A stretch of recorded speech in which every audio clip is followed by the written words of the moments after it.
It's time now for Education Matters. We're here with Dr. Craig Douglas this morning. Thank you so much for joining us. Good morning. It's good to be here. So we are talking about reading with children today. Yeah. What are some tips that you would give parents who have young children at home? Well, there's a lot of resources out there on the web. I often say that, but I really would encourage parents to look beyond just our brief comments here today.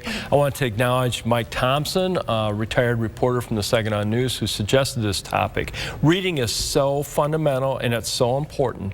So for parents, I would encourage parents to start very, very young, even before their child seems to be speaking or really listening. Start reading to them and become a habit, a pattern, if you will, so the child can lock in.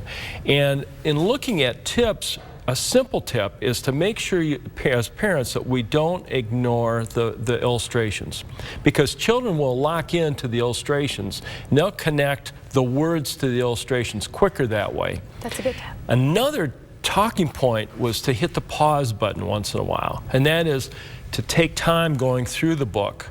If it's a big picture book, take time to talk beyond the text. So there's context and vocabulary that develops.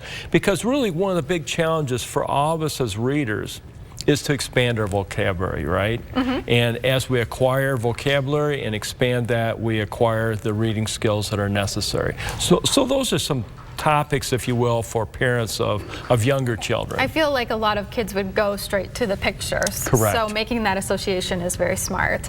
Why is it just important in general that parents sit down and have this reading time with their children of all ages?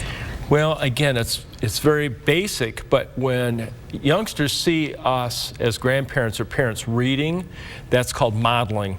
And they take that cue and they really connect the dots. They're very intuitive, youngsters are, and they see the importance of the act of reading. And they see the persistence in the idea of reading perhaps a thicker volume and seeing the persistence of flying through that.